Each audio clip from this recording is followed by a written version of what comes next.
મજા આવે છે ઉર્વશી ભેળ ખાવાની? પણ એને ભેળ એની થાળીમાં જે ભેળ છે એનો કલર જુઓ અને મારી થાળીમાં જે ભેળ છે એનો કલર જુઓ. એને પીળો કલર છે, મારો લાલ કલર છે. કેમ કે મેં થોડું તીખું આ મરચું પાવડર આવે ને એ એક્સ્ટ્રા નાખ્યું ને ઉર્વશી બહુ તીખું નથી ખાતી. તો આજે બનાવ્યું છે ઘરે કડકડતી ઠંડીમાં ઠંડી ઉડાડી દે એવી મસ્ત રગડા ભેળ, તીખી સ્પાઈસી એકદમ મસ્ત યમ્મી રગડા ભેળ. પણ મમ્મીની બહુ ફેવરિટ. મજા આવે મમ્મી ખાવાની.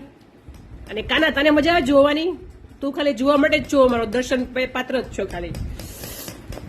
ગ્રીવા તને મજા આવે છે ખાવાની બેટા? તને ભાવે દીકરા?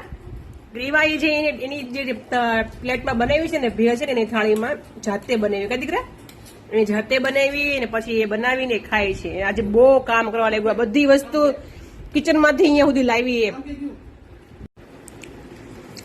આજે ભેળ છે ને એટલી મસ્ત યમ્મી બની છે ને, એટલી મસ્ત બની છે ને, મને તો બોલતા બોલતા પાણી આવી જશે. કેમ કે મેં ખાધી 2-3 ચમચી અને પછી મેં આજે વિડીયો બનાવ્યો. મારો આજે મન એટલું હતું ને ખાવા, મેં વિડીયો પછી બનાવ્યો, પેલા ખાઈ લો 2-3 ચમચી. રિયલી બહુ જ ટેસ્ટી બની છે, બહુ જ મસ્ત. તો ચાલો બધા જમવા.